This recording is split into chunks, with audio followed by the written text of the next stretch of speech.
Salut tout le monde! Bienvenue dans ce nouvel épisode de notre podcast. On est super content de vous retrouver aujourd'hui. Salut Alex! Salut à tous! Aujourd'hui, on va parler d'un sujet qui, franchement, concerne tous les apprenants de français. Vous êtes déjà resté bloqué en pleine conversation en français?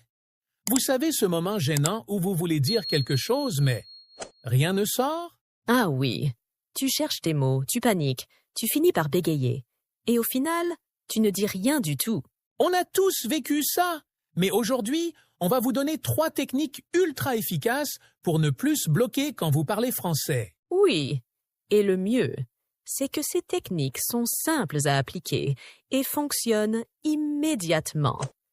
Après cette vidéo, vous allez vous sentir plus à l'aise dans vos conversations, même avec des natifs. Prêt? Allez, c'est parti! Technique 1. Respirez et ralentissez votre rythme. Alors, première technique. Respirez. Oui, ça peut sembler évident, mais c'est probablement l'erreur numéro 1 que font les apprenants. Quand on est stressé, le cerveau se met en mode panique. Vous sentez cette montée d'adrénaline? Votre rythme cardiaque s'accélère, votre souffle devient court. Et là, c'est le blackout. Les mots ne sortent plus, vous cherchez vos phrases. Et plus vous paniquez, plus c'est difficile. Exactement. C'est comme si votre cerveau se déconnectait. Quand vous êtes nerveux, votre cerveau passe en mode survie. Il va trop vite, il cherche les mots, mais votre bouche n'arrive pas à suivre. Le résultat? Vous commencez à bafouiller, vous perdez le fil de votre pensée, et à la fin, silence total. Et là, c'est le drame. Vous êtes là, face à votre interlocuteur, avec ce fameux blanc, ultra gênant. Mais la bonne nouvelle, c'est que c'est facile à corriger. La clé? Respirer et ralentir. Avant de parler, prenez une inspiration profonde. Vraiment. Inspirez lentement par le nez, expirez lentement par la bouche. Donnez à votre cerveau le temps de se calmer. Parce que quand votre corps est détendu, votre esprit suit automatiquement. Et après ça, il faut ralentir votre rythme de parole. On a cette tendance à vouloir vider ce qu'on a dans la tête, à sortir toutes les phrases d'un coup, comme si on avait peur d'être interrompu. Mais non! Plus vous parlez vite, plus vous vous embrouillez. Alors, ralentissez. Faites des pauses. Prenez votre temps. Oui. Quand vous ralentissez, vous donnez à votre cerveau le temps de formuler correctement la phrase et vous donnez aussi à votre interlocuteur le temps de vous comprendre. Parler trop vite, c'est comme conduire une voiture à toute vitesse. Vous perdez le contrôle, vous ratez les virages et vous risquez de finir dans le décor. Prenons un exemple concret. Imaginez que vous voulez dire quelque chose d'aussi simple que « Salut, je voulais te dire que le film d'hier soir était super ». Vous entendez? Ça sonne stressé, haché et franchement, pas très naturel. Maintenant, écoutez la version correcte. Salut, je voulais te dire que j'ai adoré le film hier soir. C'est fluide, naturel et surtout confiant. Vous sentez la différence? Ce n'est pas juste une question de style, c'est une question de psychologie. Quand vous parlez lentement, votre interlocuteur sent que vous êtes à l'aise, même si vous faites des petites fautes. Ralentir, c'est montrer que vous êtes en contrôle de la situation. Oui, et c'est aussi un moyen de gagner du temps. Parce que quand vous ralentissez, vous vous donnez le temps de réfléchir à la phrase suivante. Vous créez un petit espace mental qui vous permet de mieux organiser vos idées. Et ça marche même si vous êtes en pleine conversation avec un natif. Parce que les Français, eux aussi, font ça naturellement. Quand ils ne savent pas quoi dire, ils ralentissent. Ils utilisent des petits mots de remplissage comme « bah »,« tu vois ». Exactement. Vous pouvez faire pareil. Alors, comment dire? Hier, je suis allée au ciné et... bah, c'était super. Ça paraît naturel, ça sonne comme du français natif. Alors, la prochaine fois que vous sentez la panique monter, souvenez-vous de cette technique. Respirez, ralentissez, donnez du rythme à votre parole. Et surtout, n'ayez pas peur du silence. Une petite pause dans une conversation, c'est normal. Ce n'est pas parce que vous vous arrêtez 2 secondes pour chercher un mot que votre interlocuteur va vous juger. Les natifs le font tout le temps. Et vous savez quoi? Quand vous ralentissez, vous paraissez plus confiant. Et quand vous paraissez plus confiant, votre interlocuteur vous écoute mieux. C'est une boucle vertueuse. Alors, entraînez-vous dès aujourd'hui. Respirez, ralentissez et vous verrez la différence. Technique 2. Utilisez des phrases de secours. Deuxième technique, ayez toujours des phrases de secours prêtes à l'avance. C'est comme avoir une bouée de sauvetage dans une conversation. Quand vous êtes en train de parler en français et que, tout à coup, votre cerveau se bloque, il faut une solution rapide pour ne pas rester là, bouche ouverte, à chercher vos mots comme un poisson hors de l'eau. Ce qui est important, c'est de ne pas se paniquer. Parce que plus vous paniquez, plus votre cerveau se ferme, et là, c'est le blanc total. Exactement. Les Français eux-mêmes utilisent des phrases de secours tout le temps. Personne ne parle parfaitement sans jamais faire d'erreur. Même les natifs, quand ils ne trouvent pas le mot juste, ils vont dire « Attends, comment on dit déjà? J'ai un trou. C'est quoi le mot déjà? Ah, je sais plus comment on dit ça. » Si les Français natifs le font, vous avez le droit de le faire aussi. La clé, c'est de rester dans le dialogue, de montrer que vous êtes en train de réfléchir, sans avoir l'air paralysé. Oui, alors, quelles sont les phrases de secours à avoir toujours prêtes? Prenons quelques exemples. Pardon, j'ai pas compris. Vous pouvez répéter, s'il vous plaît? Désolé, je ne connais pas ce mot. Ah, j'ai oublié le mot en français, mais c'est comme... Comment on dit? Ce sont des phrases simples, directes et surtout très naturelles. Si vous utilisez ces phrases, votre interlocuteur ne va pas se dire « Oh, il ne parle pas bien français ». Au contraire, il va penser « Ah, il fait un effort, il veut comprendre, il est impliqué dans la conversation ».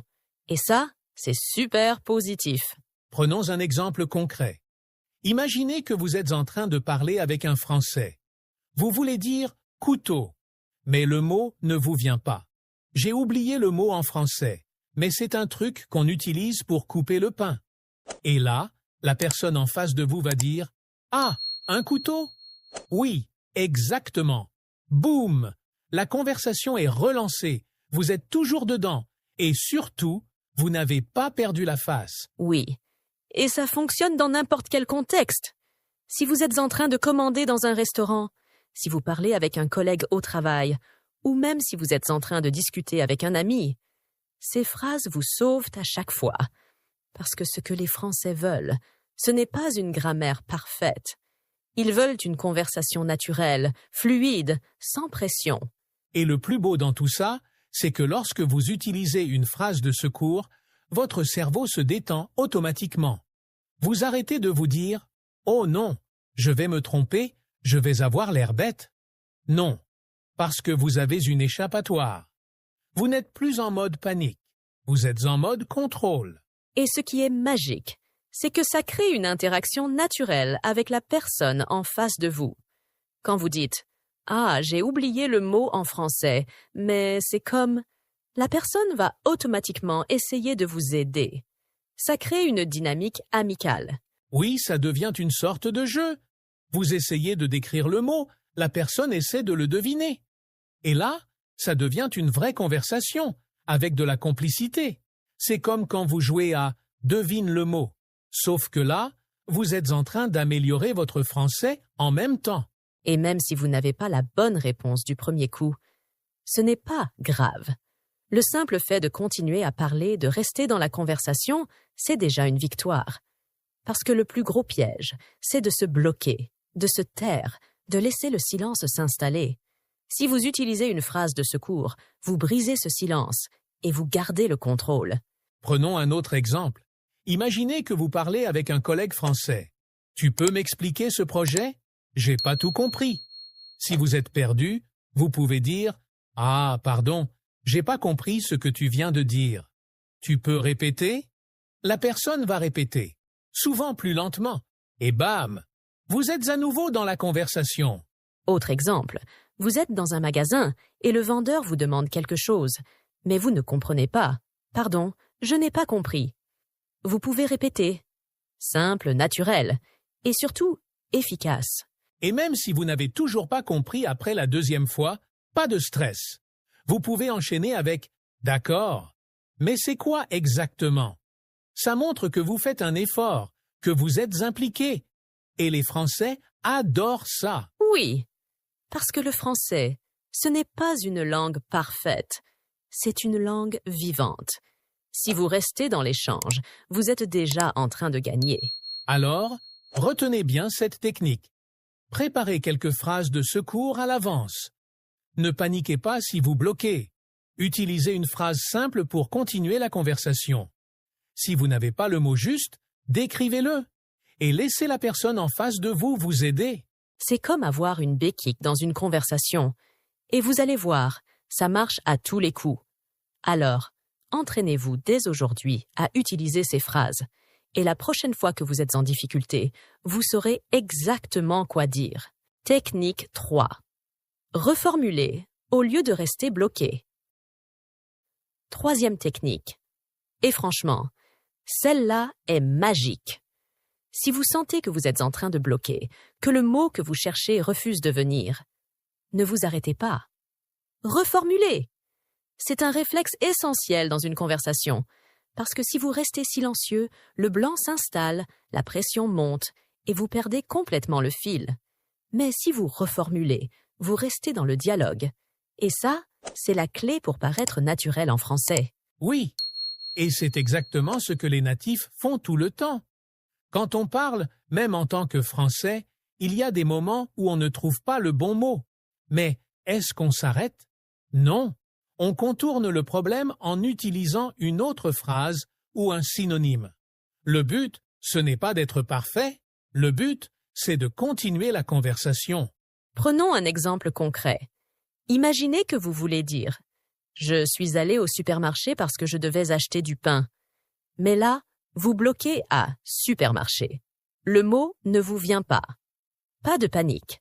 Il suffit de contourner le problème. Je suis allé au magasin pour acheter du pain. C'est moins précis, mais c'est parfaitement compréhensible. La personne en face de vous comprendra très bien ce que vous voulez dire. Et surtout, vous aurez continué à parler sans bloquer. Oui, et le plus beau, c'est que parfois, la personne en face de vous va même vous aider à trouver le mot juste. Imaginez, je voulais dire le truc qu'on utilise pour écrire. La personne répond « Un stylo? Oui, voilà. Merci. Vous voyez ce qui s'est passé là? Vous n'avez pas bloqué. Vous avez maintenu le contact. Vous avez permis à l'autre personne de participer et ça a rendu la conversation plus naturelle. » Et ce qui est génial avec cette technique, c'est qu'elle fonctionne dans tous les contextes. Que vous soyez en train de parler avec un ami, un collègue ou même quelqu'un que vous ne connaissez pas bien, reformuler permet de garder le contrôle de la conversation. Vous ne laissez pas le silence s'installer. Vous montrez que vous êtes actif, que vous êtes en train de réfléchir. Et ça, c'est très apprécié par les Français. Prenons un autre exemple. Imaginez que vous voulez dire « J'ai vu un film génial hier soir », mais vous ne vous souvenez plus du mot « génial ». Vous pouvez dire « J'ai vu un film vraiment super, très bon ». Vous voyez, ce n'est pas parfait, mais ce n'est pas grave. La personne en face de vous comprend très bien ce que vous voulez dire. Et surtout, vous avez continué à parler. Oui.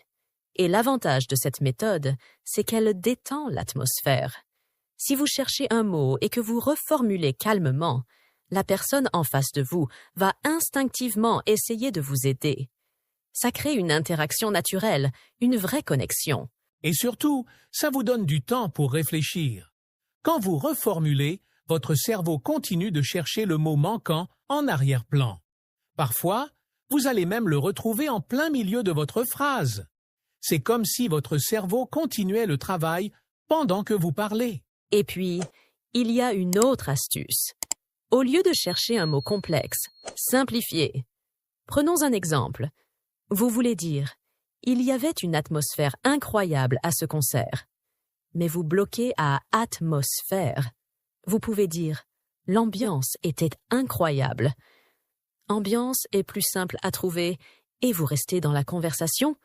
Oui, vous pouvez aussi utiliser des mots très simples, mais qui passent très bien dans une conversation. Le truc, le machin. Tu vois ce que je veux dire? Par exemple, hier, j'ai vu, le truc, tu sais, le film avec cet acteur connu, là. Ah, tu veux dire celui avec Brad Pitt? Oui, c'est ça. Vous voyez? Même sans le mot précis, la conversation continue. Vous restez dans le rythme, et c'est ça qui fait toute la différence. Et franchement, ça enlève beaucoup de pression. Parce que quand vous savez que vous pouvez toujours contourner une difficulté en reformulant, vous vous sentez automatiquement plus à l'aise. Vous savez que même si le mot parfait ne vous vient pas, ce n'est pas un problème. Vous avez toujours une porte de sortie. C'est comme conduire une voiture. Si une route est bloquée, vous prenez une autre route. Vous n'arrêtez pas la voiture au milieu de la route. Vous continuez. Vous trouvez un autre chemin. La reformulation, c'est exactement ça. Et le plus beau dans tout ça? Plus vous pratiquez cette technique, plus votre cerveau s'adapte rapidement. À force de contourner les blocages, vous allez créer des automatismes. À un moment donné, les mots vont commencer à venir plus naturellement, parce que votre cerveau aura appris à fonctionner en mode reformulation automatique. Alors, la clé à retenir. Si vous bloquez, ne vous arrêtez pas. Reformulez. Trouvez un synonyme, simplifiez, ou utilisez un mot plus général comme truc ou machin. Et surtout, gardez le contact avec votre interlocuteur. C'est ça, le vrai secret d'une conversation réussie. Oui, parce que ce que les Français veulent dans une conversation, ce n'est pas la perfection, c'est une interaction naturelle. Si vous restez dans l'échange, si vous continuez à parler même en cherchant vos mots, c'est déjà une victoire. Alors, entraînez-vous à reformuler dès aujourd'hui. Prenez une phrase, changez un mot, simplifiez-la. Et vous allez voir, ça va devenir de plus en plus naturel. Vous allez vite devenir à l'aise en français. Voilà, on vous a donné 3 techniques simples, mais puissantes, pour ne plus bloquer quand vous parlez français. Si vous appliquez ces stratégies régulièrement, vous allez voir une amélioration spectaculaire dans votre fluidité. Et surtout, dans votre confiance. Récapitulons une dernière fois. 1. Respirez et ralentissez votre rythme, parce que parler lentement vous aide à organiser vos pensées et à éviter le stress. 2. Ayez toujours une phrase de secours prête. Ça vous permet de rester dans la conversation, même si vous bloquez sur un mot ou une idée. 3. Reformulez au lieu de rester bloqué. Simplifiez, trouvez un synonyme ou contournez le problème avec une autre phrase. Et le plus important, c'est de ne pas avoir peur de faire des erreurs. Les Français eux-mêmes ne parlent pas toujours parfaitement. L'essentiel, c'est de continuer à échanger et de rester naturel. Maintenant, c'est à vous de jouer. Dites-nous en commentaire, quelle technique vous semble la plus utile? Quelle situation vous stresse le plus quand vous parlez français?